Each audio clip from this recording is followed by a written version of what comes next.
하나님의 말씀 시편 131편 하나님께서 말씀하십니다. 하나님의 말씀을 들으십시오.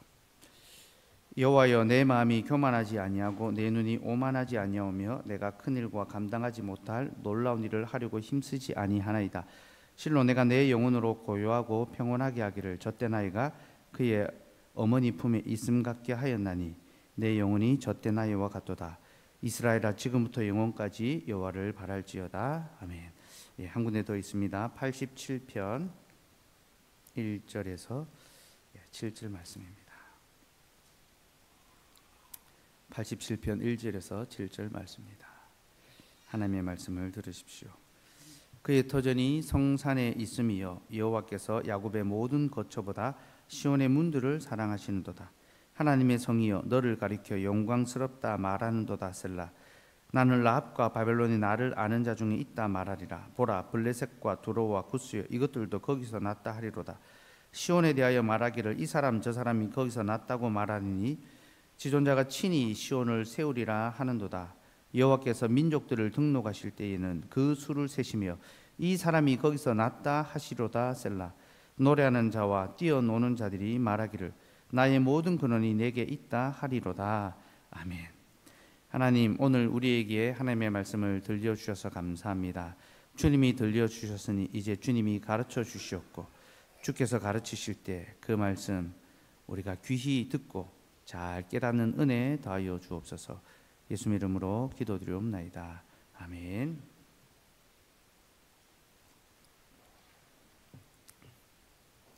(2017년 3월 5일) 포항장로교회가 시작됐습니다. 20명 남짓 모여서 시작한 작은 교회가 하나님의 은혜로 지금까지 보존될 수 있었으며 하나님은 이 교회를 통하여 우리를 돌보시고 자라나게 해 주셨습니다. 여러분, 포항장로교회는요, 하나님이 우리를 위하여 세우신 하나님의 선물이며 우리의 어머니 된 교회입니다. 칼빈 선생은 기독교 강요 사권에서 교회에 관하여 설명하면서 가장 먼저 교회를 성도의 어머니로 소개합니다. 교회는 성도의 어머니다. 이것이 교회에 대해서 알아야 될 첫 번째 복음이라는 것입니다. 그리고 그는 모든 자녀에게 어머니가 반드시 필요하듯이 모든 성도에게는 교회가 반드시 필요하다, 그렇게 가르칩니다. 여러분, 모든 자녀에게 어머니가 반드시 필요하듯이 모든 성도에게는 교회가 반드시 필요합니다. 그래서 저는 오늘 우리 어머니 교회에 관하여 설교하려 합니다. 설교 내지는 첫째, 어머니는 자녀를 낳습니다. 둘째, 어머니는 자녀를 기릅니다. 셋째, 어머니는 자녀를 지킵니다. 이 세 가지를 살펴보려 합니다. 첫째, 어머니는 자녀를 낳습니다. 갈라디아 4장 26절 말씀 우리 주보에 있습니다. 한 목소리로 함께 읽읍시다. 시작. 오직 위에 있는 예루살렘은 자유자니 곧 우리 어머니라. 제가 많이 인용해서 이제 잘 아시겠죠. 사도 바울이 땅에 있는 예루살렘이 아니라 우리의 예루살렘은 위에 있다, 하늘에 있다라고 했습니다. 그리고 그 예루살렘은 자유자다, 그는 우리의 어머니다라고 말했습니다. 여러분, 바울이 사역할 때에는 땅에 예루살렘이 있었습니다. 거기 성전이 있었습니다. 그래서 많은 사람들이 그 성전에 가서 여전히 하나님을 제사했습니다. 그때 교회는 작은 집에서 모였습니다. 미약했습니다. 보잘것없었습니다. 그러니까 교인들이, 갈라디아 교회 교인들이 흔들리는 겁니다. 저기 저렇게 큰 성전이 있고 저기서 날마다 제사가 드려지고 율법을 지키며 살아가는데 우리도 하나님께 구원을 받으려면 제사를 드리고 율법을 지켜야 하는 거 아닌가? 마음이 흔들리는 겁니다. 그때 바울이 아니다, 우리의 예루살렘은 땅에 있는 예루살렘이 아니라 위에 있다, 하늘에 있다. 그는 자유자다. 여러분, 이 자유자라는 말이요, 무슨 말이냐면요, 참 부인이란 말입니다. 종이 아니라는 말입니다. 곧 땅에 있는 예루살렘 성전은요, 종이라는 겁니다. 여러분, 종이 자녀를 낳으면 뭐가 됩니까? 종이 됩니다. 이것이 고대의 신분제의 원리죠, 그죠? 근데 자유자가 자녀를 낳으면 그는 자유자가 됩니다, 그죠?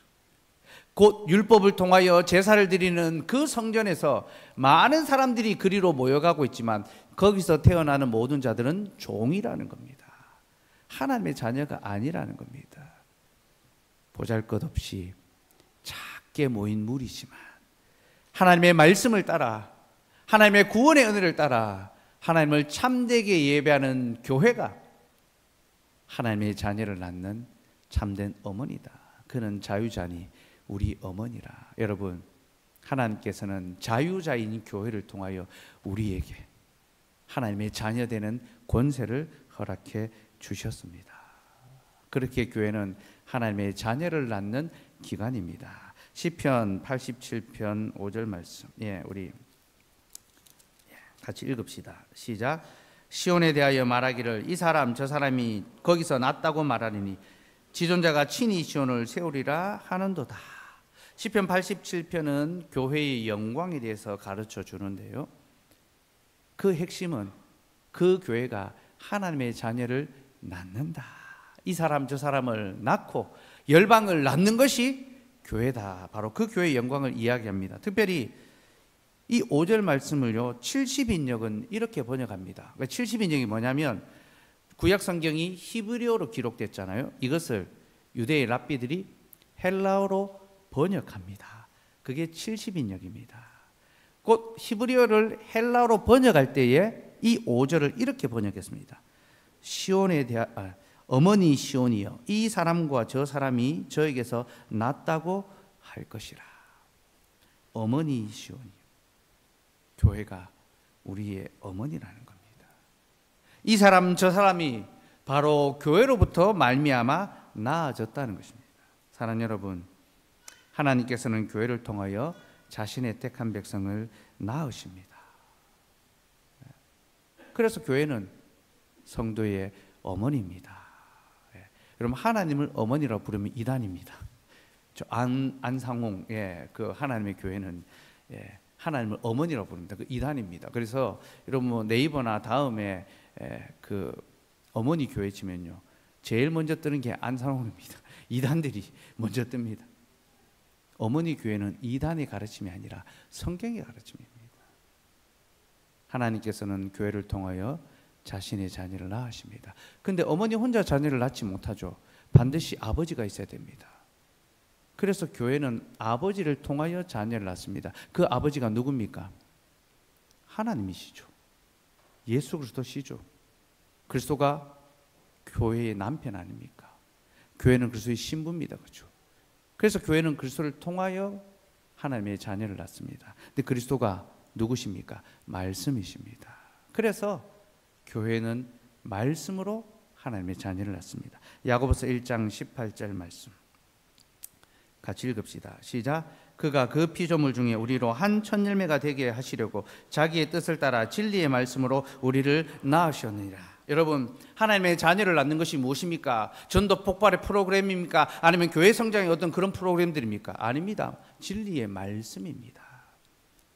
교회는 하나님의 말씀을 전파해야 되고 그 말씀을 전파할 때 그 말씀이 하나님의 자녀를 낳습니다. 여러분, 목사는요 3파일 따름입니다. 목사가 해산하지 못합니다. 목사는 하나님의 말씀을 힘써 전하고 바르게 전하고 온전하게 전하고 그 전파된 말씀이 하나님의 자녀를 낳는 겁니다. 그래서 성도가 늘어나면요, 그 목사의 능력이 아닙니다. 하나님의 말씀의 능력입니다. 목사는 자신에게 주어진 직무가 무엇인지를 정확하게 알아야 합니다. 그는 좋은 말로, 재밌는 말로 사람들의 마음을 사로잡는 것이 아니라 하나님의 말씀으로 사람들의 영혼을 살려야 합니다. 여러분, 말씀의 강단이 재밌는 말들로 채워지는 것이 결코 좋은 것이 아닙니다. 교회에 여러 가지 프로그램들이 많이 생겨져서 사람들을 즐겁고 재미있게 하는 것이 교회의 할 일이 아닙니다. 제가 서울에 집회하러 올라가니까요, 큰 교회들이 제가 그 부흥에 인도하는 교회 근처에 있더라고요. 그러면서 목사님이 열심히 전도를 했는데 성도들이 다 그 교회 간다는 거예요. 왜냐하니까 거기에는요 체육관이 잘 지어져 있고 동호회 활동이 잘 돼 있고 탁구 치러 가고 배드민턴 치러 가고 친교 활동하러 간다는 겁니다. 여러분, 하나님의 교회는 그런 것들로 하나님의 자녀를 낳지 않습니다.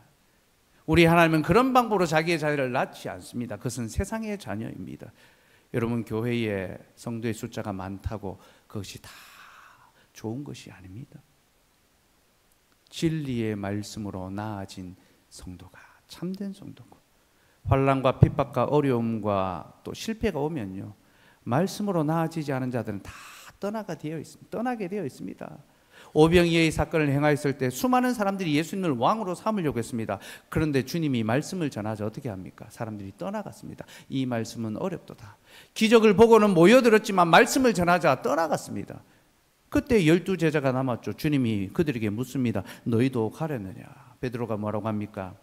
주의 영생의 말씀이 여기 있사오니 우리가 어디로 가오리까? 여러분, 교회는 말씀이 있는 곳이고 그 말씀 때문에 우리가 하나님의 자녀로 나아지고 말씀으로 나아져야지만 우리가 그 교회에 붙들려 있을 수 있다는 것을 기억하시기 바랍니다. 교회가 말씀에 관심을 두지 않고 다른 것에 관심을 둘 때 언제나 교회 성장 프로그램들이 발달했습니다. 이 교회 역사가 보여줍니다. 진리의 말씀을 온전히 가르치는 그 일에 관심을 두지 않을 때 교회는 성장을 목표로 둡니다. 교회는 성장하기 위해 있는 곳이 아닙니다. 교회는 하나님의 복음을 전하고 그 복음으로 하나님의 자녀를 낳고 기르기 위해서, 양육하기 위해서, 교회는 사업하는 곳이 아니라 하나님의 사역이, 구속 사역이 일어나는 것이 교회입니다. 그러니 여러분, 말씀이 바르게 전파되는 곳에 하나님의 참된 교회가 있다는 것을 기억하시기 바랍니다. 웨스트민스터 신앙고백서 25장 교회 사항, 우리 같이 한번 읽읍시다. 시작. 이 공교회는 때로는 더 잘 보이기도 하고 때로는 덜 보이기도 하였다. 개척교회는 이 공교회의 일원으로서 더 또는 덜 순수하게 복음의 진리를 가르치고 수용하고 규례를 집례하며 공예배를 드리는 정도에 따라 더 또는 덜 순수하다. 우리 믿음의 선배들이 말씀으로 교회를 살펴보니까 교회가 때로는 순수하기도 하고 때로는 부정하기도 하다는 거예요. 근데 그 교회를 순수하고 부정하게 하는 그 기준이 뭐냐는 거예요. 복음의 진리를 가르치는 거예요. 하나님의 복음을 순전하게 가르치고 규례를 집례하는 것, 성례를 바르게 시행하는 겁니다. 성례는 하나님의 명령이죠. 세례와 성찬은 하나님의 말씀을 따라 바르게 시행하는 겁니다.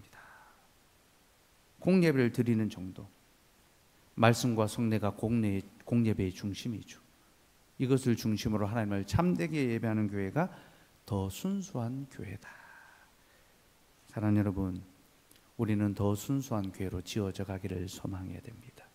그래서 하나님의 말씀을 귀히 여기고 그 규례를 소중하게 여기고 말씀과 이 성례를 중심으로 함께 모이고 주님을 예배할 수 있어야 합니다. 이것이 건강한 어머니 교회고요. 어머니가 건강하면 자녀를 많이 낳습니다. 하나님께서는 건강한 교회에 자기의 자녀를 보내어 주십니다. 이 땅에 그 택한 백성을 보내어 주기를 원하시는데 건강한 교회로 자기 자녀를 보내십니다. 우리가 더 건강한 주님의 교회로 함께 서 있을 때 주께서 이 우리에 들지 아니한 다른 양들도 보내어 주실 것입니다.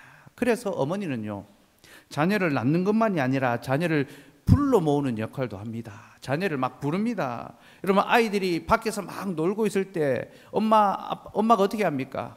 들어와서 밥 먹으라 이름을 부릅니다. 요즘은 밖에 나가서 안 놀죠. 방 안에서 놀죠. 그죠? 밥 먹으러 오라고 부릅니다. 그죠? 그러면 놀던 거 다 제쳐두고 밥 먹으러 집에 들어옵니다. 그죠? 그럼 이 아이들이 엄마의 부름을 받아 집으로 들어오는 것은요, 그 아이들의 삶의 중심이 무엇인지를 보여줍니다. 아이들의 삶의 중심은 어머니입니다. 어머니가 그 중심에 놓여 있습니다. 아이들의 삶은 모든 것이 어머니를 중심으로 돌아가게 되어 있습니다. 그래서 어머니가 건강하면 자녀가 건강하고 어머니가 아프면 자녀가 아프게 되어 있습니다. 어머니는 때가 되면 아이를 불러서 밥을 먹이고 그 필요한 것을 채워주고, 아프면 돌아보고 기도합니다. 그죠? 성도의 어머니는 교회도 마찬가지입니다. 교회는 하나님의 자녀를 불러 모읍니다. 너도 이리 오라고, 여기 와서 하나님의 말씀을 듣고 하나님의 자녀로 자라가라고 그 택한 백성을 불러 모읍니다. 그래서 교회가 하나님의 자녀를 부릅니다. 87편 6절 말씀 같이 읽읍시다. 시작. 여호와께서 민족들을 등록하실 때에는 그 수를 세시며 이 사람이 거기서 났다 하시로다 셀라. 하나님이 민족들을 등록하실 때, 자기의 택한 백성들을 확인하실 때, 등록하실 때 이 사람이 거기서 났다. 네가 교회에서 났구나. 네가 진리의 말씀으로 나아졌구나. 그를 부르시고 그를 자기의 자녀로 인정해 주시는 것입니다. 사랑하는 여러분, 하나님께서는 우리를 자신의 교회로 불러주십니다. 우리 한 사람 한 사람 이름을 불러서 우리를 이 교회의 자녀로 삼아주십니다. 여러분, 우리가 세례 받을 때 다 이름을 불립니다. 그렇죠? 하나님의 자녀인 누구에게라고 세례를 베풉니다. 세례가 무엇입니까? 하나님의 자녀로 태어나는 예식입니다. 하나님이 우리를 불러주시는 겁니다. 우리는 다 주의 부름을 받아 주의 교회의 성도가 되었습니다. 이렇게 교회가 우리를 불러 우리를 하나님의 자녀가 되게 했으니 우리는 그 교회를 중심으로 살아야 합니다. 여러분, 성도의 삶의 중심에는 교회가 있어야 되고요, 성도의 삶의 시간은요, 교회를 중심으로 돌아가야 합니다. 주일에 예배를 드리고 그 예배를 통하여 공급받은 말씀과 위로와 힘으로 세상에 가서 힘써 살고 또 주일에 어머니 된 교회의 품으로 돌아와서 위로와 또 돌봄과 격려를 받는 거죠. 우리가 어머니 집에 가면 늘 밥이 있지 않습니까? 그죠? 어머니들은 꼭 밥 먹고 가라 합니다. 그죠? 그 자녀를 위하여 항상 밥이 준비되어 있는 것처럼 주의 교회에 우리를 위한 밥이 준비되어 있습니다. 말씀의 밥이 준비되어 있죠. 곧 양식 아닌 것, 배부르게 못할 것을 위하여 수고하던 우리에게 영원한 만족과 배분이 되는 영생의 양식을 우리에게 목사를 통하여 가르쳐 주십니다. 선포하십니다. 그리고 우리가 그 양식을 먹고 마시고 배분을 기뻐할 수 있도록 성찬을 허락해 주십니다. 이 성찬을 먹고 마실 때 우리는 정말로 영생의 양식을 먹고 영생의 음료를 마시고 이제 다시는 줄이지 아니하고 이제 다시는 슬퍼하지 아니하고 목마르지 아니하고 영원한 기쁨을 누리며 살아갑니다. 사랑하는 여러분, 주의 교회에 영생의 양식과 영생의 음식이 있다는 것을 기억하시고 교회를 중심으로 우리의 믿음의 삶을 살아갈 수 있기를 소망합니다. 이 교회가 우리의 영혼의 근원입니다. 7절 읽읍시다. 시작. 노래하는 자와 뛰어노는 자들이 말하기를 나의 모든 근원이 내게 있다 하리로다. 나의 모든 근원, 나의 삶의 그 원동력과 나를 살아가게 하는 그 지혜와 그 믿음의 모든 소망이 바로 여기에 있다. 여러분, 성도로서 우리의 삶의 근원은 하나님의 말씀에 있고 주의 교회에 있습니다. 그래서 우리는 교회에서 노래하고 기뻐 뛰어 놀아야 합니다. 즐겁게 교제하며 서로 돌아보고 서로 사랑하며 서로의 삶을 지켜주는 것이 우리가 이 교회에서 함께 나눠야 될 성도의 교제입니다. 둘째, 어머니는 자녀를 기릅니다. 이제 131편으로 돌아옵시다.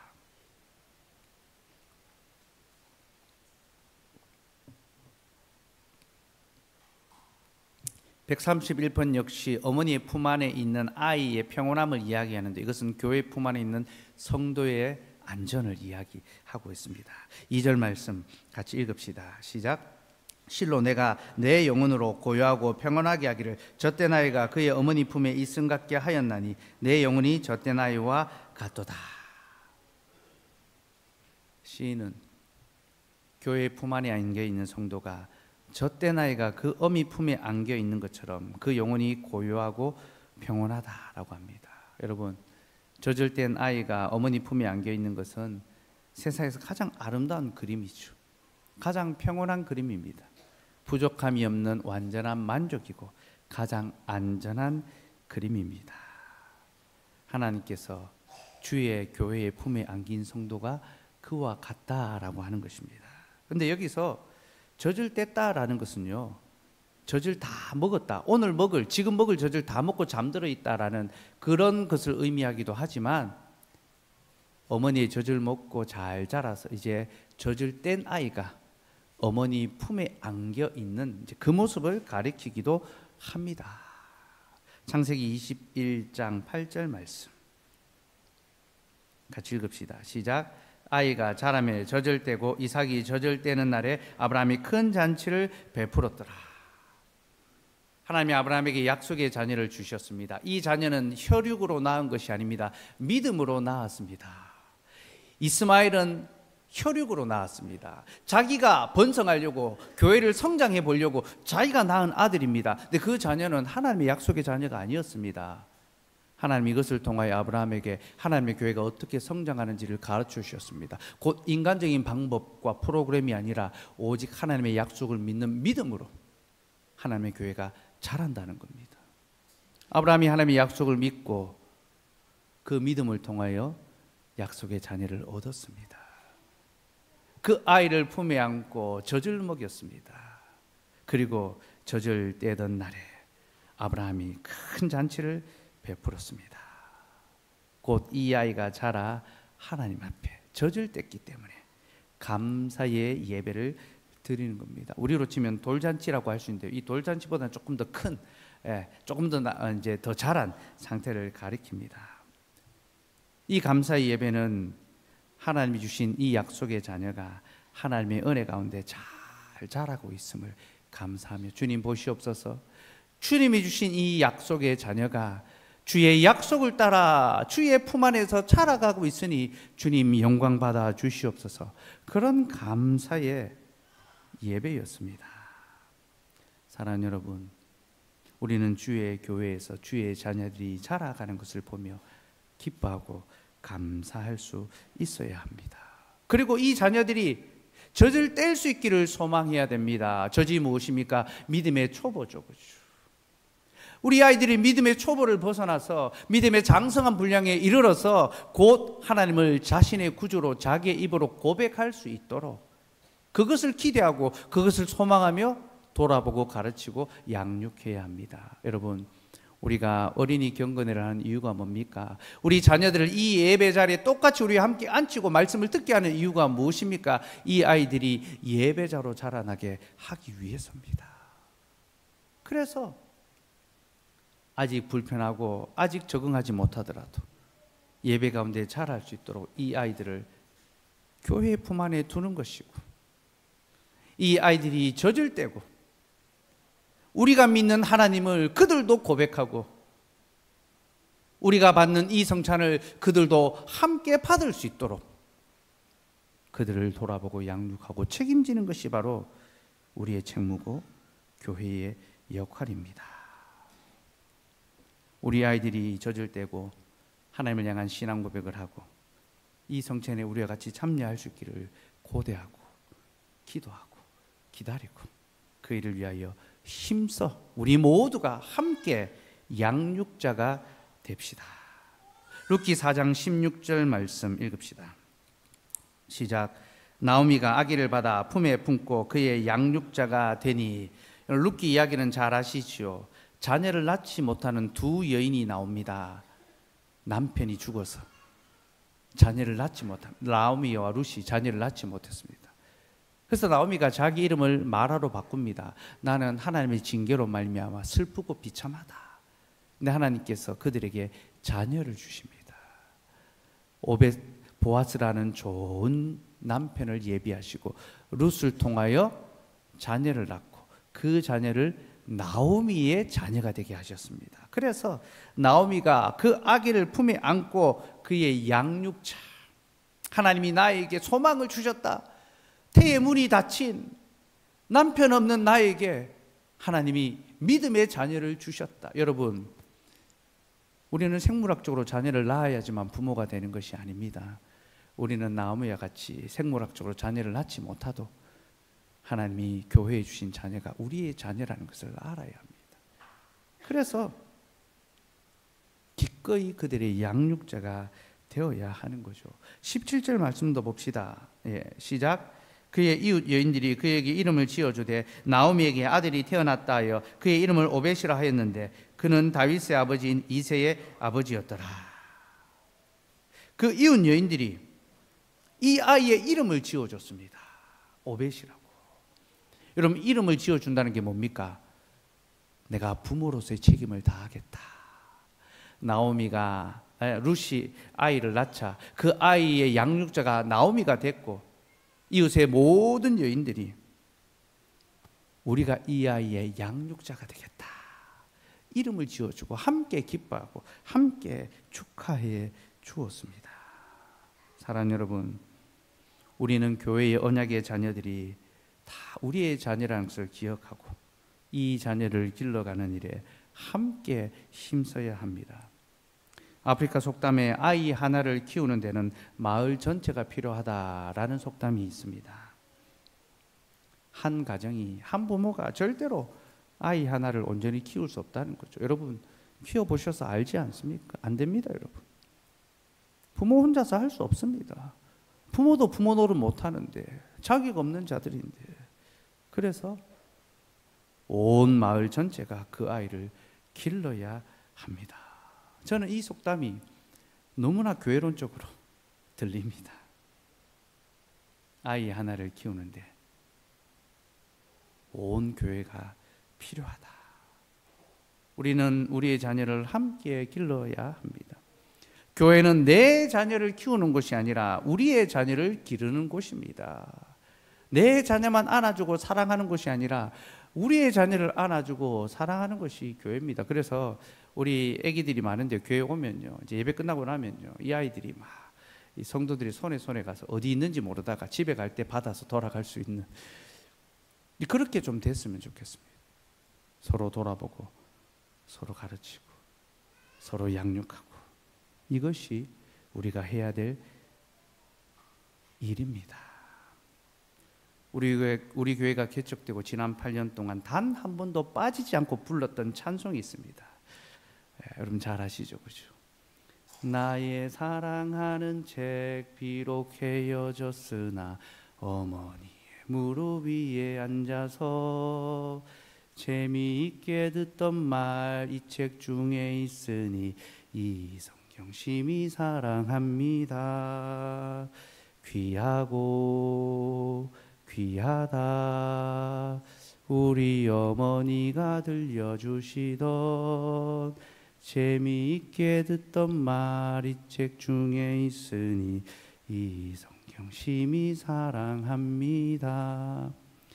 단 한 주도 빠지지 않고 이 찬송을 불렀습니다. 여러분, 왜 이 찬송을 부릅니까? 교회가 우리의 어머니라는 것을 고백하기 위해서죠. 교회가 우리의 어머니로서 부족한 우리, 연약한 우리, 무지한 우리, 완악한 우리, 불평하는 우리, 반항하는 우리, 뛰쳐나가는 우리를 그 무릎에 앉혀두고 하나님의 말씀을 들려주고 또 들려주었기 때문입니다. 여러분, 우리가 이 자리에 앉아있는 것이 우리가 잘나서 그렇습니까? 우리의 믿음이 대단해서 그렇습니까? 우리가 주를 위하여 우리의 삶을 다 드리기로 각오하고 그렇게 살아서 그렇습니까? 아닙니다. 우리는 턱없이 부족한 자들이고 우리는 결심을 쉬 뒤집는 자들이고 우리는 늘 세상을 사랑하며 세상을 향하여 달려가기 바쁜 자들입니다. 그러나 그런 우리를 주께서 교회를 통하여 불러주시고 그동안 교회의 직분자들을 통하여, 교사들을 통하여, 성도들을 통하여, 장로님, 지사님, 권사님들을 통하여 기도하고 붙잡아주고 가르쳐주고 지켜주었기 때문에 우리가 주의 품에 있을 수 있는 겁니다. 우리는 교회가 어머니라는 것을 고백하며 매주일 주님 앞으로 나아갑니다. 주께서 우리를 이렇게 길러주셨으니 이제 우리에게 함께 기르라고 주신 자녀들을 우리는 돌아보고 양육해야 합니다. 이것이 우리에게 주어진 책무입니다. 그런데 여러분, 자녀를 양육하려면요, 비용이 많이 듭니다. 자녀를 양육하려면 돈이 많이 들죠. 그래서 요즘 국가가 아이 하나 낳으면 지원 많이 하지 않습니까? 그죠? 그것도 턱없이 부족하고 그래도 자녀를 안 낳는 시대가 이르렀지 않습니까? 자녀 양육에는 많은 수고가 필요하고 비용이 듭니다. 그리고 여러분, 자녀 양육만큼 가성비가 안 나오는 것도 없습니다. 그죠? 자녀는 아무리 투자하고 아무리 부어줘도요, 돌아오는 게 없습니다. 예. 가성비가 안 나옵니다. 그럼에도 부모는 그 일을 묵묵히 감당하죠. 내가 낳았고 사랑하고 그것을 기르는 것이 부모의 책무이기 때문에 우리도 우리의 부모에게 그렇게 했고요. 그래서 우리의 자녀에게 또 이렇게 하는 것이고 그들도 자기의 자녀들에게 그렇게 할 것입니다. 여러분, 우리가 하나님의 자녀를 길러가려면요, 많은 비용과 부담과 책임을 담당해야 합니다. 그러나 부모가 그 책임을 기쁘게 감당하는 것처럼 교회는 그 책임을 즐겁게 감당해야 합니다. 우리가 예배당을 이전한 이유가 무엇입니까? 예배당을 이전한 첫 번째 이유는요, 하나님을 참되게 예배하기 위해서고요. 그리고 두 번째 이유는 우리의 자녀들을 하나님을 예배하는 예배자로 잘 길러가기 위해서 예배당을 이전했습니다. 우리는 생각도 못했습니다. 이런 예배당을 얻게 될 줄이라고. 듣는 모든 사람들이 다 놀랍니다. 근데 우리에게 빚이 얼마나 있는지 알면 또 놀랄 수 있는. 근데 여러분, 하나님께서 이렇게 놀라운 공간을 예비해 놓으신 것은요, 우리가 하나님의 자녀들을 더 잘 가르치고 교육하고 양육하게 하기 위해서. 그래서 주님의 교회에 하나님의 자녀가 태어나고 그 자녀가 성장하고 자라갈 수 있는 그 은혜가 있을 수 있도록 우리에게 이 공간을 허락해 주셨습니다. 그러니 우리는 그 역할을 감당할 수 있어야 됩니다. 예배당이 커지면 그만큼 들어가는 비용이 늘어납니다. 대출금을 상환해야 되고 관리비도 늘어나고 여러 가지 교육비, 운영비가 다 함께 늘어나게 되어 있습니다. 여러분, 그것이 우리에게 부담이 아니라 책임으로 다가올 수 있기를 원합니다. 그것이 우리에게 불평이 아니라 감사로 다가올 수 있기를 소망합니다. 하나님께서 우리에게 자녀들을 주셨기에 우리가 그 자녀를 키워가고 길러가는 것에 힘써 수고하고 애쓰겠습니다. 그렇게 불평이 아닌 감사로, 부담이 아닌 책임으로 우리가 함께 그 일을 감당해 갈 수 있기를 소망합니다. 셋째, 어머니는 자녀를 지킵니다. 131편에서 젖된 아이가 그 어미 품에 있을 때 그 영혼이 고요하고 평온하다라고 합니다. 실로 내가 내 영혼으로 고요하고 평온하기를. 여기서 고요하다라는 말은요, 멈추다, 그만두다라는 그런 뜻이 있습니다. 곧 이 말은 어떤 평안을 얻기 위하여 스스로의 모든 노력을 그치는 것을 가리킵니다. 여러분, 인간은 행복하기 위해서, 편안하기 위해서 수고합니다. 애씁니다. 그래서 더 많은 어떤 편안함과 편리함을 얻으려고 더 큰 일을 벌립니다. 그게 1절입니다. 여호와여, 내 마음이 교만하지 아니하고 내 눈이 오만하지 아니하며 내가 큰 일과 감당하지 못할 놀라운 일을 하려고 힘쓰지 아니하나이다.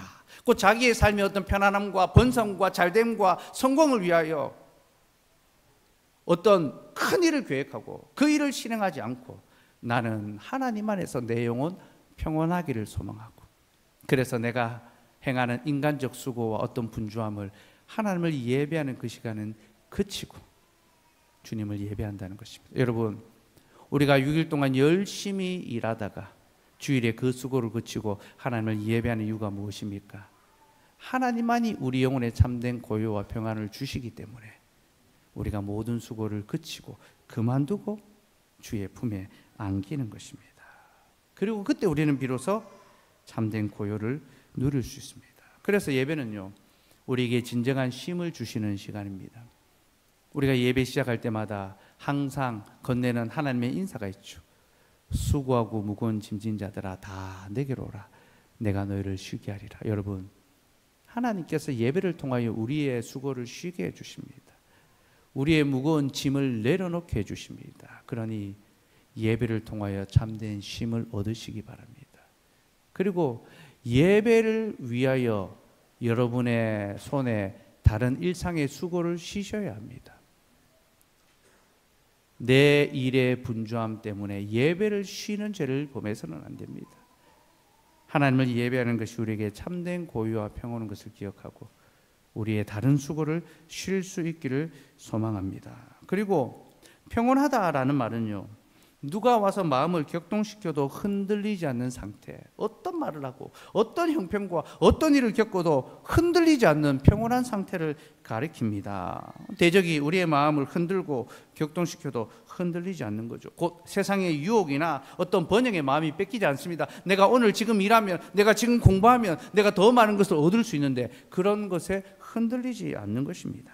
근데 여러분, 우리가 그렇게 마음이 흔들리지 아니하고 또 죄악을 범하지 않으려면요, 우리에게 꼭 필요한 것이 있습니다. 시편 119편 9절 말씀입니다. 읽읍시다. 시작. 청년이 무엇으로 그의 행실을 깨끗하게 하리이까? 주의 말씀만 지킬 따름이니이다. 우리가 우리의 마음을 지킬 수 있는 길은요, 우리의 삶을 지킬 수 있는 길은요, 우리의 결심이 아니라, 우리의 각오가 아니라 주의 말씀입니다. 주의 말씀이 우리를 지켜주는 겁니다. 그러므로 우리는 말씀의 교훈과 지도를 받아야 합니다. 하나님의 말씀의 훈계와 지도를 받아야 우리는 비로소 죄가 무엇인지를 깨닫고 어떻게 그 죄를 떠날 수 있으며 어떻게 하나님께 감사하는 의의 삶을 살아갈 수 있는지를 알게 됩니다. 그래서 여러분, 하나님이 우리에게 교회를 어머니로 두신 겁니다. 어머니가 하는 역할이 무엇입니까?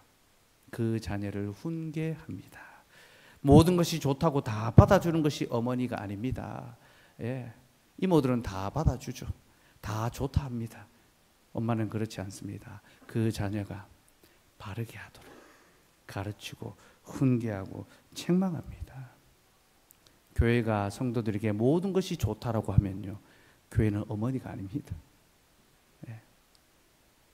그 자녀를 바르게 키울 수가 없습니다. 그래서 교회는요, 하나님의 말씀을 바르게 가르치고 성도의 잘못을 바로잡고 교정해야 합니다.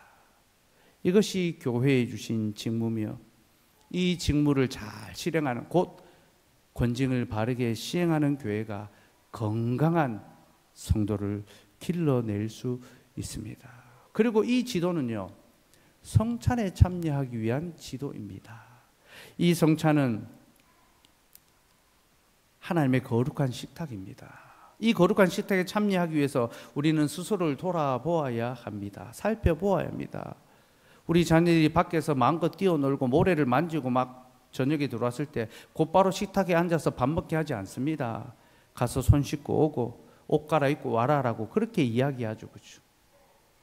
신자가 하나님의 성찬에 바르게 참여할 수 있도록 교회는 가르치고 살피고 지도하고 훈계해야 합니다.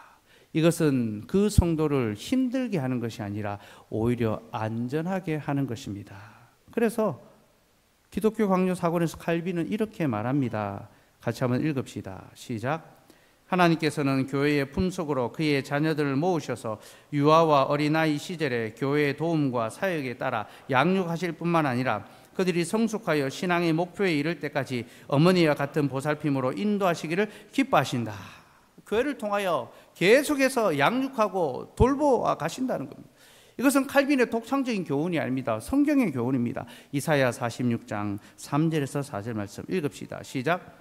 야곱의 집이여 이스라엘의 집에 남은 모든 자여 내게 들을지어다. 배에서 태어남으로부터 내게 안겼고 태에서 남으로부터 내게 업힌 너희여, 너희가 노년에 이르기까지 내가 그리하겠고 백발이 되기까지 내가 너희를 품을 것이라. 내가 지었은즉 내가 업을 것이요 내가 품고 구하여 내리라.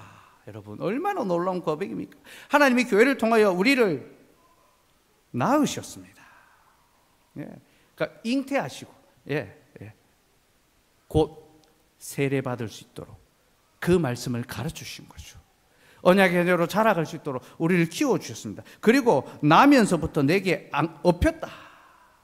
하나님 우리를 업어 키우셨습니다. 독수리 날개로 우리를 업어 키우셨고요. 네가 노년에 이르기까지 백발이 되기까지 내가 너를 품을 것이다. 내가 너를 지었은즉 내가 업을 것이요 내가 품고 구하여 내리라. 이것이 우리를 향한 하나님의 약속입니다.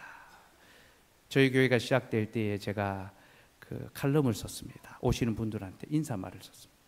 그 칼럼에 이런 내용이 나옵니다. 이름은 포항 장로교회인데 아직은 포항 청년교회입니다. 청년들이 많이 있습니다. 그러나 이 청년들이 나이가 들어가고 성숙하고 장로가 되어가고 자라가기를 소망하는 것이 저희 교회의 소망이며, 그때까지 저도 이들과 함께 늙어가겠습니다. 8년 전입니다. 40대 초반에 개척을 시작했고 이제 50대 초반이 됐습니다. 흰머리가 조금 늘어나고, 아직도 어디 가면 뭐 동안이라고 막, 제가 서울 가니까 막, 뭐 거기는 장로님들하고 나이 드신 분들이 많더라고요. 이렇게 점냐면서 막, 그 제가 저희 교회 가면 제가 제일 늙은 축에 들어갑니다 하고 이제 그렇게 했는데요. 여러분, 주께서 이 교회로 우리를 업으시고 가르치시고 자라게 하십니다. 백발이 될 때까지 더 나이가 들고 제가 은퇴하고 은퇴 후에도 주의 교회 품에 안겨서 저도 보호받고 돌봄받고 우리 모두가 그렇게 하나님의 자녀로 자라갈 수 있기를 소망합니다. 사랑하는 여러분, 8년 전에 하나님께서 우리를 위하여 포항 장로교회를 세워주셨음을 기억합시다. 그리고 지금까지 이 교회를 보존해 주셨습니다. 이 교회를 보존해 주신 것이 우리에게 무엇을 의미합니까? 곧 우리를 향한 하나님의 사랑이 단 한순간도 끊어지지 아니하고 계속되고 있다는 것을 보여줍니다. 여러분, 지난 8년의 시간은 하나님이 우리를 위하여 졸지도 주무시도 아니하시고 일하신 시간이고, 하나님이 일하셨기 때문에 우리가 주의 교회로 함께 모였고, 또 이 교회에 믿는 자들을 더하여 주셨고, 우리에게 직장을 주시고 생업을 주시고 가정을 주시고 또 자녀들이 태어나게 해 주셨습니다. 이 모든 것 우리가 열심히 일해서 취업하고 돈 번 것이 아닙니다. 자녀를 낳은 것이 아닙니다. 하나님께서 우리를 보존해 주시고 은혜를 베풀어 주셨기 때문에 우리가 이렇게 풍성한 삶을 살게 되었습니다. 그러니 여러분, 우리에게 주신 이 모든 삶의 열매들을 주의 교회를 위하여 함께 헌신하고 또 내어놓읍시다. 그래서 이 교회가 계속해서 우리의 좋은 어머니 교회로서 우리를 길러주며 또 다른 많은 영혼들을 낳으며 우리와 우리의 자녀들을 하나님의 백성으로 든든하게 세워갈 수 있는 거룩한 주의 교회가 될 수 있기를 간절히 소망합니다. 기도하겠습니다. 하나님 감사합니다. 8년 전에 이 땅에 주의 교회를 세우시고 이 교회를 통하여 우리를 낳아주시고 우리를 길러주시고 우리를 지켜주셔서 감사합니다. 하나님, 지난 모든 세월을 돌아볼 때에 하나님의 은혜가 아니고서는 아무것도 할 수 없음을 고백합니다. 우리의 수고와 우리의 열심으로 이 교회에 세워진 것이 아니라 하나님의 일하심과 하나님의 수고로, 하나님의 말씀으로 이 교회가 세워졌습니다. 그러니 우리에게 주신 은혜를 헛되이 여기지 아니하며 이 교회를 통하여 우리의 몸과 영혼과 가정과 자녀들을 돌아봐 주시오니 이제 우리도 주의 교회를 위하여 수고하며 살아가게 하시고 우리가 주를 사랑하며 섬길 때 주는 우리를 고요하고 평안하며 하나님의 복음 안에 영원한 삶을 살게 하여 주시옵소서. 이제 선포하신 말씀의 뜻을 따라 분부하신 성례를 거행하고자 합니다. 하나님이 이 성찬의 자리에 찾아오셔서 하나님의 복음의 역사를 눈으로 보게 하시고 입으로 먹고 마시게 하시고 우리 영혼의 참된 구원의 약속이 확실하게 인쳐지게 하시고 또한 주님과 더불어 교제하고 성도와 더불어 교제하는 한 식구 될 수 있는 거룩한 성례 되게 하여 주시옵소서. 감사드리며 예수님의 이름으로 기도드리옵나이다. 아멘. 이제 성찬을 거행하겠습니다. 저희 교회는 성찬을 교육과 문답을 통하여 참여하게 합니다. 혹 오늘 처음 오신 분들은 성찬 참여에 허락될 때까지 또 기다려 주시고 또 참관해 주시면 좋겠고, 이것은 여러분들을 배제시키는 것이 아니라 함께 한 식구로 이 떡을 떼기 위하여 또 준비하는 시간이니까 그렇게 이해해 주시면 좋겠습니다. 오늘 성찬식에 우리 송탄제일교회의 고종용 또 황선미 성도님 참여하시고요. 우리 광교장로교회의 양홍민 성도 참여하십니다. 우리 성찬 제정의 말씀을 먼저 선포하겠습니다. 고린도전서 11장 23절 29절에서 주님이 성찬을 이렇게 제정하셨습니다. 내가 너희에게 전한 것은 주께 받은 것이니 곧 주 예수께서 잡히시던 밤에 떡을 가시사 축사하시고 떼어 가라사대 이것은 너희를 위하는 내 몸이니 이것을 행하여 나를 기념하라 하시고 19회 또한 이와 같이 잔을 가지시고 가라사대 이 잔은 내 피로 세운 새 언약이니 이것을 행하여 마실 때마다 나를 기념하라 하셨으니 너희가 이 떡을 먹으며 이 잔을 마실 때마다 주의 죽으심을 오실 때까지 전하는 것이니라. 그러므로 누구든지 주의 떡이나 잔을 합당치 않게 먹고 마시는 자는 주의 몸과 피를 범하는 죄가 있느니라. 사람이 자기를 살피고 그 후에야 이 떡을 먹고 이 잔을 마실지니 주의 몸을 분변치 못하고 먹고 마신 자는 자기의 심판을 먹고 마시는 것이니라. 성찬은 주님이 제정하신 성례입니다. 그러므로 우리는 이 성찬을 시행해야 되고 주님은 너희가 모일 때마다 이것을 행하라 하셨습니다. 곧 우리가 예배할 때마다 이것을 행함으로 하나님의 은혜를 기억하라 하셨습니다. 이 성찬은 우리를 위하여 죽으신 예수 그리스도의 구속의 사역을 기념합니다. 우리는 성찬상에서 우리를 위하여 살을 찢으시고 피를 흘리신 예수 그리스도의 구속 사역을 바라보게 됩니다. 기억하게 됩니다. 감사하게 됩니다. 그래서 성찬은 약속의 표와 인입니다. 하나님의 구원 사역을 그림으로 펼쳐 보여주기 때문에 표입니다. 우리는 십자가에 달리신 예수님은 눈으로 보지 못했지만 성찬상에 있는 예수님은 눈으로 볼 것입니다. 그리고 이것은 인입니다. 인은 도장을 찍어주는 것입니다. 우리가 이것을 보고 이것을 먹고 마시는 것이 확실한 것처럼 우리를 향한 하나님의 구원 역사도 확실합니다. 그러니 이 성찬을 먹고 마실 때 더 이상 자신의 구원에 대해서 의심하지 마십시오. 불안해하지 마십시오. 주께서 자신의 피와 자신의 살로 우리를 구속해 주셨습니다. 그러므로 주의 살과 피를 먹고 마신 자는 다 주님 안에서 구원의 백성이 된 줄로 믿으시기 바랍니다. 그러나 이 성찬은 거룩한 식탁이기 때문에 아무나 함부로 나올 수 없습니다.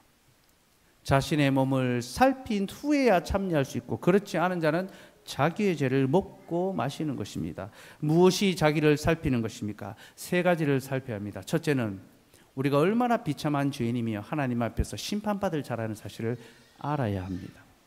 우리는 죄인입니다. 우리가 아무리 선한 일을 하고 주를 위하여 열심을 내어도 우리는 어찌할 수 없는 죄인입니다. 그것을 인정하십시오.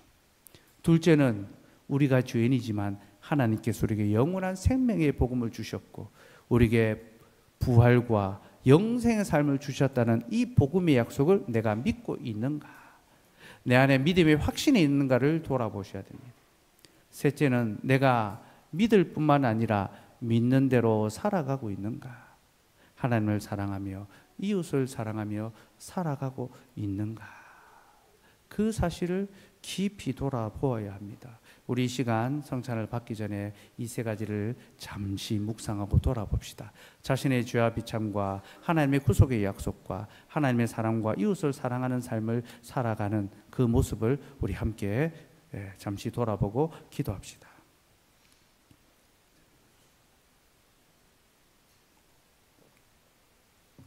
자비하신 하나님, 하나님의 약속을 따라 거룩한 성령에 참여할 때 주님 내 영혼을 돌아보고 자기를 살피고 참여하기를 소망합니다. 주님 내 영혼이 얼마나 부족한 건지 아시고 주의 비전을 하나님의 약속을 돌아보고 있는지 영원한 부활에 대한 소망과 하나님의 사랑과 이웃을 알아가는 간절한 기도를 하옵소서. 사랑하는 여러분, 우리가 우리 스스로를 정직하게 돌아볼 때 우리는 이 상에 참여할 자격이 없다는 것을 깨닫게 됩니다.